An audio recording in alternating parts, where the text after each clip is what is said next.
Mi nombre es Kate Beverly Padilla Vaca con número de cuenta 2019-1005-080. Este es un video para la clase de introducción a la radiología. En esta ocasión me estaré hablando sobre el control de la radiación dispersa. Entonces, nos dice que el control de la radiación dispersa. ¿Cómo controlar la radiación dispersa? Bueno, primero les voy a hablar de la producción de los rayos X. Nos dice que tenemos dos tipos de rayos X responsables de la densidad óptica. La densidad óptica es el grado de ennegrecimiento de la película radiográfica y el contraste radiográfico que pues nosotros lo arreglamos con el KBP. Nos dice que tenemos estos dos, los que pasan a través del paciente sin interactuar y los que se dispersan dentro del paciente por interacción Compton. Entonces, para nosotros comprender esto, les voy a hablar, nosotros tenemos las 5 interacciones de los rayos X con la materia. Tenemos dispersión coherente o Thomson, tenemos efecto fotoeléctrico, Compton, los pares, desintegración fotónica. Los que nosotros utilizamos, o los que son un poco más, son más utilizados en radiología, son dispersión coherente, Compton y fotoeléctrico. Y los que a nosotros nos interesan como técnicos radiólogos es el Compton y el fotoeléctrico. Entonces, les voy a explicar porque el fotoeléctrico es absorción de los rayos X. Y el Compton, lo voy a explicar acá. Nosotros tenemos el núcleo, átomo, que están nuestros electrones. Entonces dice que aquí va nuestro rayo X incidente.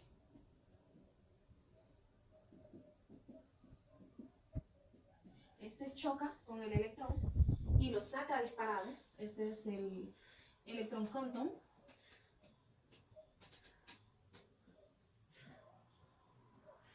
Entonces, este sale disparado, este electrón, pero todavía queda con un poco de energía y esta energía se convierte en rayo X disperso. Entonces, explicando mejor, tenemos que el rayo X incidente va con una energía X, choca con el electrón, este electrón Compton sale disparado, pero todavía queda con un poco de energía y ese poco de energía es el rayo X disperso y de ahí viene la radiación dispersa, que es lo que nosotros vamos a ver ahí. Entonces, ya habiendo explicado esto, ahora vamos a... Pero ya les expliqué los dos tipos de rayos X, que son los que pasan a través del paciente sin interactuar y los que se dispersan dentro del paciente por interacción Compton. Y ya les expliqué Compton. Bueno, cuando la radiación dispersa aumenta, la radiografía pierde contraste y aparece gris y emborronada o bien sea hormigueada. Tenemos tres factores de la producción de los rayos X. Tenemos lo que son los KBP,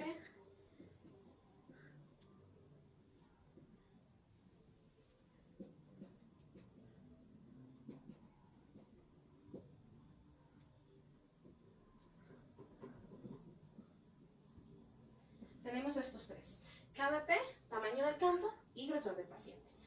Entonces, hablamos primero de los KBP. Nos dice que cuando la energía de los rayos X aumenta, el número de interacciones Compton decrece. Mientras que si nosotros utilizamos fotoeléctrico, nosotros vamos a observar que si nosotros incrementamos los KBP, las interacciones van a ser un poco más rápidas y va a haber mayor contraste en la imagen que nosotros queremos ver. Ahora, el tamaño del campo. El tamaño del campo, irradiar, irradia, es un factor que afecta el nivel de radiación dispersa y que es controlado por el tamaño del campo, o sea, es irradiado, es la parte irradiada por los rayos X. La radiación dispersa aumenta cuando se incrementa el tamaño del campo del haz de rayos X. Entonces, este va a ser un incremento en el campo, o sea, en nuestro equipo. Ahora vamos con el grosor del paciente. Estos, el técnico radiólogo los puede controlar, mientras que el grosor del paciente no. ¿Por qué? Porque nosotros no van a llegar pacientes más con textura gruesa, pacientes de con textura más delgada. Entonces nosotros al tomar imágenes de las partes gruesas del cuerpo van a producir una mayor radiación dispersa que en las partes delgadas. Entonces ahí ya es el paciente, ya nosotros no tenemos nada que ver y solo sabemos que si es un paciente más grueso va a haber mayor dispersión, mayor radiación dispersa.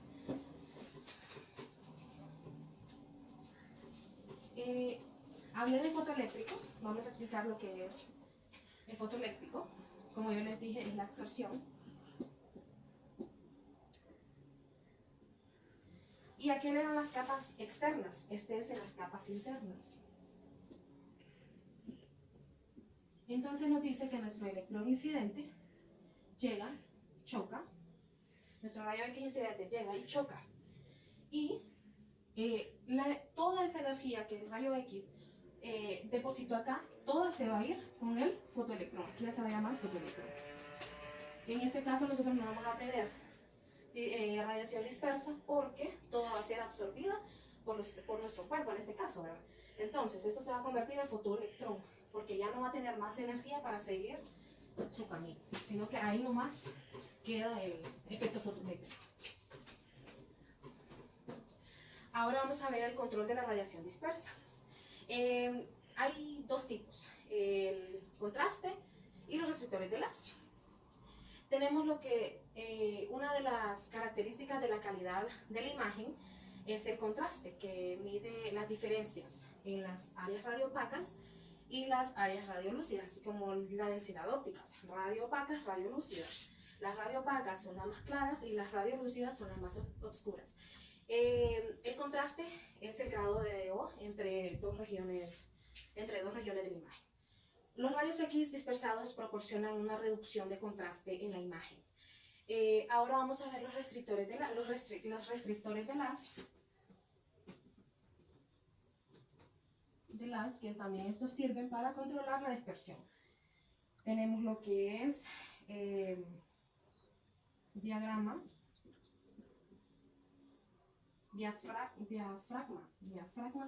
acá los tenemos, diafragma de apertura, los conos y el colimador. Este es el colimador de abertura variable. Diafragma de apertura, los conos, los cilindros, colimador,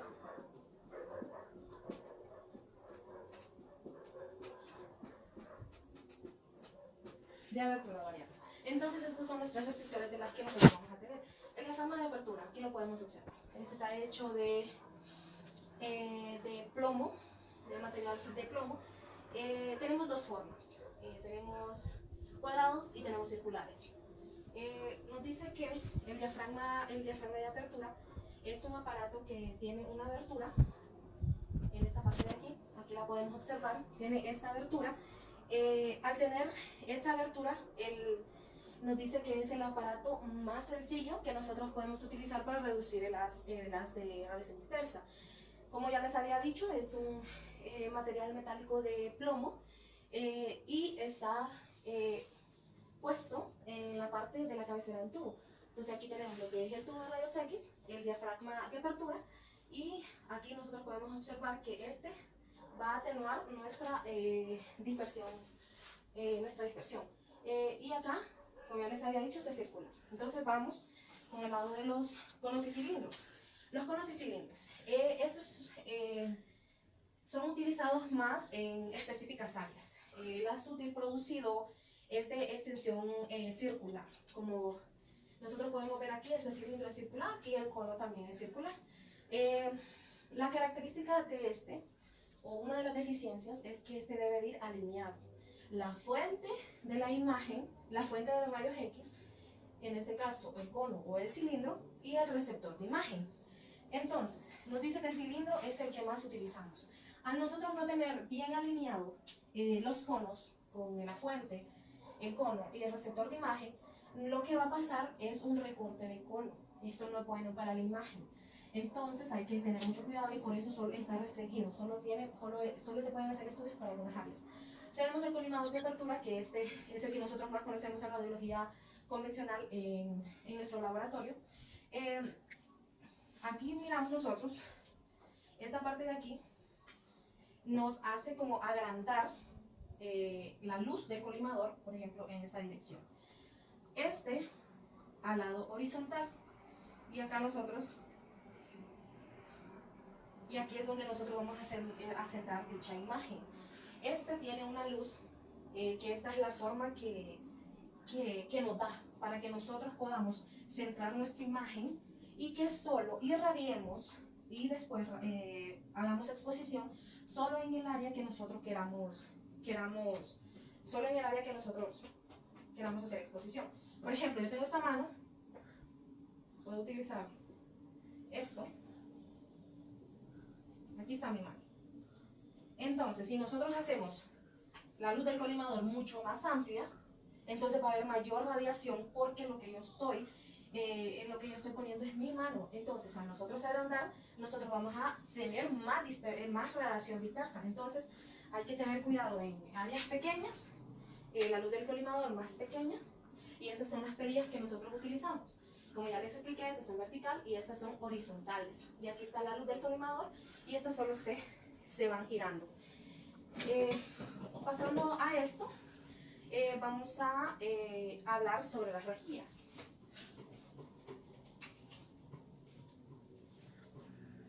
Ahora vamos a hablar sobre las rejillas. Bueno, nos dice que las rejillas es el componente efectivo en la reducción del nivel de radiación dispersa que alcanza el receptor de imagen. Esta rejilla es la más utilizada para la radiación dispersa. Está formada por una serie de septos opacos. Esta es la rejilla. Aquí tenemos lo que son septos opacos.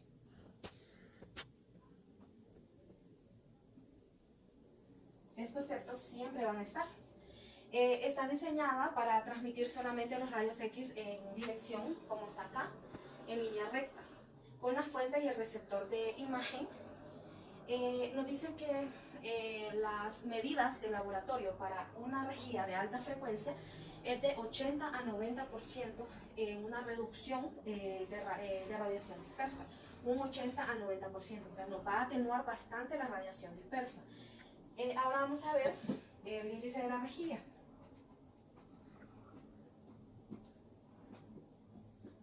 Para este nosotros tenemos una fórmula. La fórmula nos dice que el espesor de los septos opacos,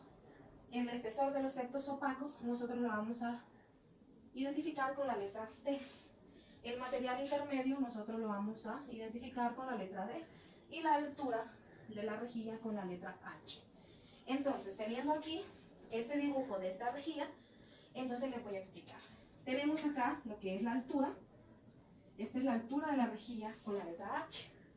Tenemos lo que es el espesor de los septos, lo tenemos acá, que es la T, y el material intermedio, que va a ser el que va a estar en medio de los septos.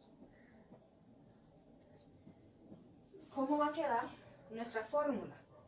Nuestra fórmula va a quedar índice de la rejilla por la altura de la rejilla por el material intermedio de la rejilla. Observando esto, vamos a pasar a frecuencia de la rejilla.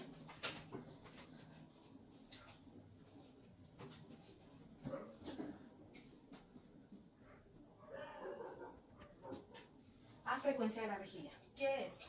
Es el número de septos o de líneas de la rejilla por cada pulgada o centímetro de la superficie de la rejilla. Si tenemos una rejilla de alta frecuencia, va a tener menos líneas de definición que una rejilla de baja frecuencia. El uso de rejillas de alta frecuencia requieren técnicas radiográficas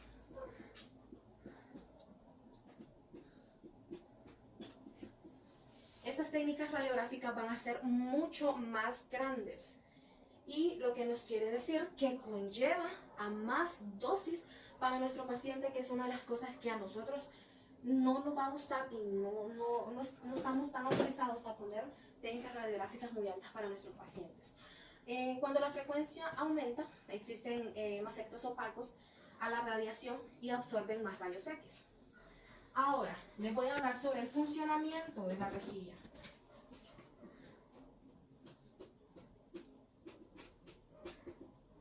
El funcionamiento de las rejillas. Una de las principales o la principal función de la rejilla es mejorar el contraste de la imagen.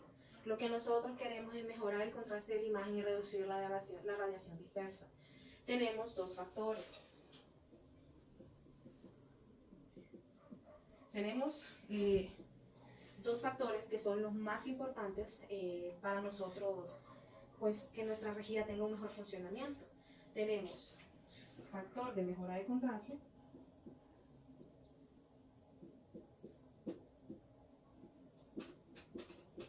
y factor Bucchi. Bueno, el factor de mejora de contraste. Factor de mejora de contraste tiene pues rejillas con un factor de mejora de 1.5 a 2.5. Esta es la mejora que las rejillas van a tener. Ahora tenemos el factor Bucchi, que el factor Bucchi es un incremento también en la técnica radiográfica. Factor Bucchi. Este va a ser un aumento en la técnica radiográfica y en la dosis del paciente. El Bucchi nosotros lo encontramos en el Bucchi de pared y la mesa radiográfica. En esos dos lados encontramos. Ahora vamos a ver los tipos de rejilla.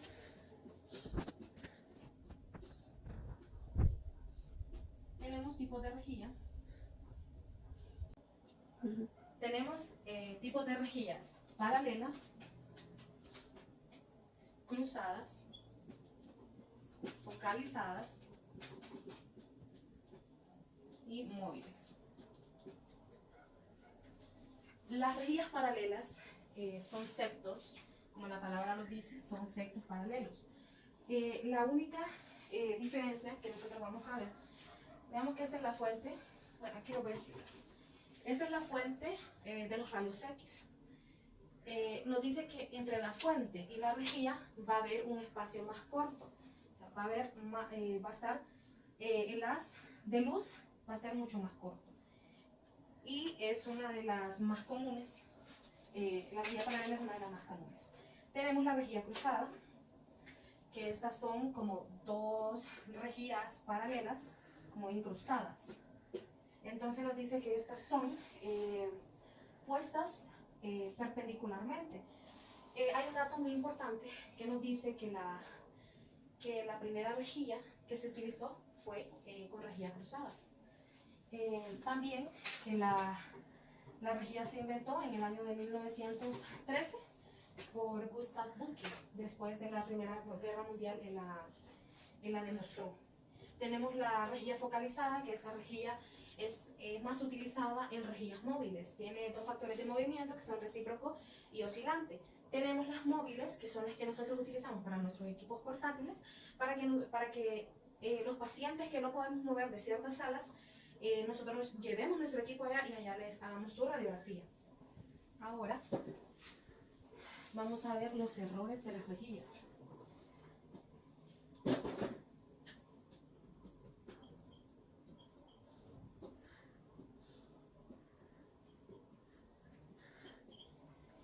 Los errores de las rejillas básicamente son en posicionamientos. No tenemos otro problema como un poco más grave, pero esto nada más son para las rejillas móviles, ya que las rejillas que nosotros tenemos en la mesa radiográfica, esas no las podemos mover por ningún motivo, solo que pues destruyamos o desarmemos nuestro equipo de rayos X. Entonces, el primer error es fuera de plano, fuera de foco, fuera de centro, fuera del centro, al revés, fuera de centro y al mismo tiempo fuera de foco.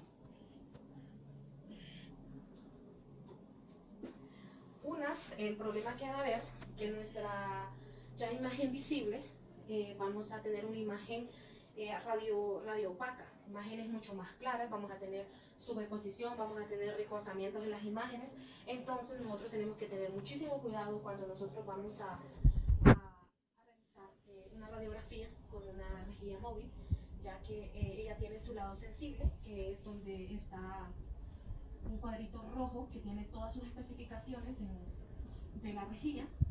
Entonces ahí va a ser nuestro lado sensible, y con el colimador nosotros vamos a dirigir o a direccionar esa rejilla para evitar todo este montón de errores, para evitarlo completamente y que no tengamos que exponer a nuestro paciente otra vez a una dosis de radiación porque nosotros hicimos mal porque nosotros posicionamos mal la rejilla.